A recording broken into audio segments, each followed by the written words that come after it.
As you approach the cave, you can hear the heavy breathing of the dragon inside. Your plan had been to sneak up on it. However, the ringing of your paladin's armor made that impossible. As you enter inside the dark cave, you see the massive wealth that the dragon has accumulated. You also see the dragon staring straight at you. Roll for initiative. Dungeons and Dragons is a game that has seen a resurgence in popularity lately thanks to games like or shows like Stranger Things and podcasts like Critical Role.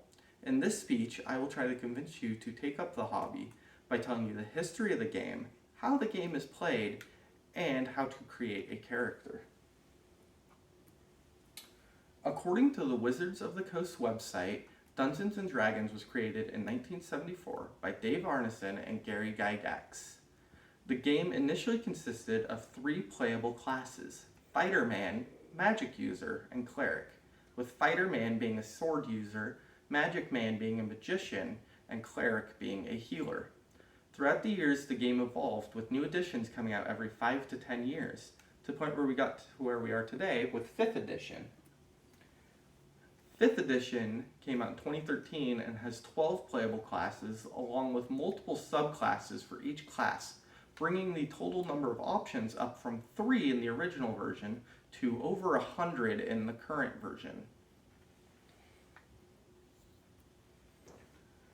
The changes to the game aren't limited to just adding new classes.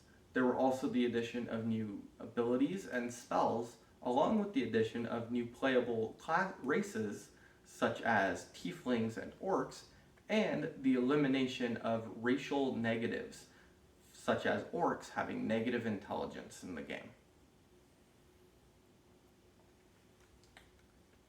In order to play the game, you need a set of 7 dice. These dice are a 4-sided, a 6-sided, an 8-sided, 2 10-sided, a 12-sided, and a 20-sided dice. Each of these dice has a different use in the game. The 2 10-sided dice are used together to make a 100-sided dice, where you will roll both of them and then take the 2 numbers and put them together.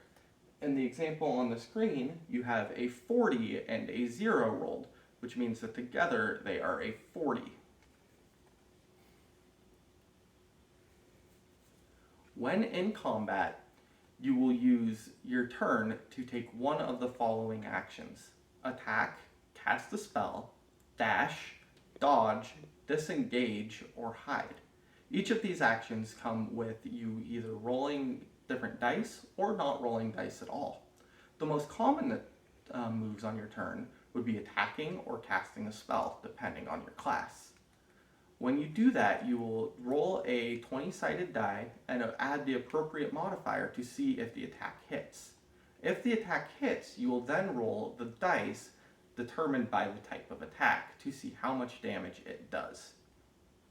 When it is not your turn, you are using your armor class, which is how much armor your character is or is not wearing, to determine if attacks hit you, and rolling your 20-sided dice to do saving throws to see if the effects of spells will affect you or not.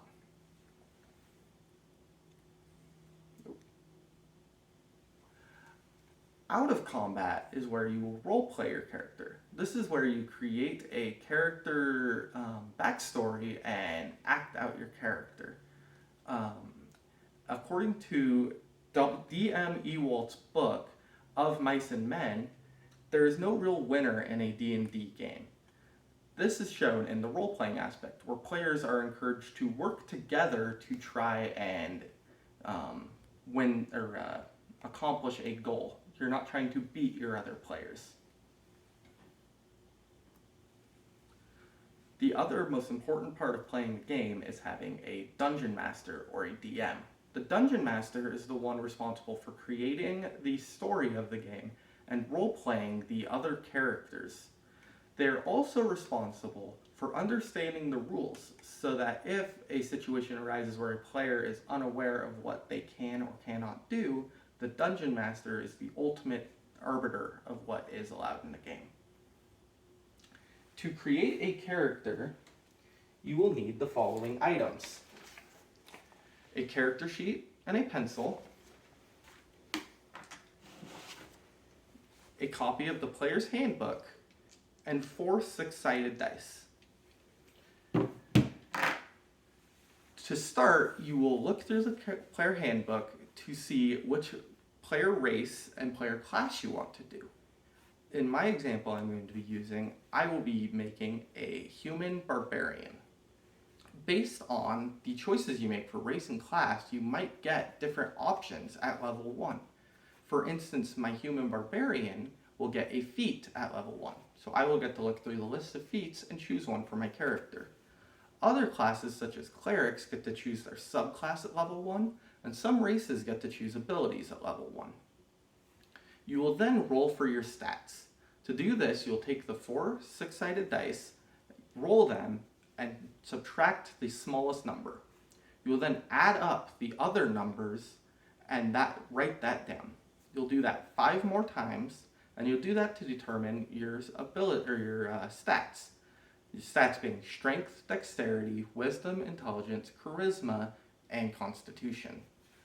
You will take those numbers and put them where you think your character needs higher or lower stats. For my barbarian example, I will want my strength and my constitution to be their highest stat, so that they will be very strong and have a lot of health. But based on your class, you might choose to be better at other stats.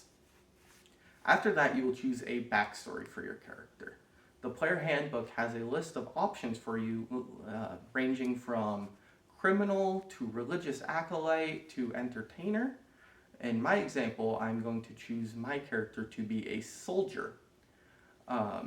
These backgrounds are archetypes, but you can manipulate them to make your character act however you want them to be.